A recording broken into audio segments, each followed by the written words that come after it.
ఈరోజు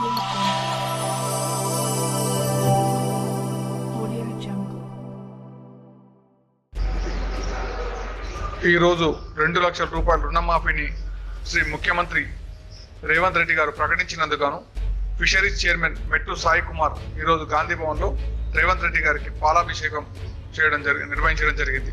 ఈ కార్యక్రమాన్ని చూడండి.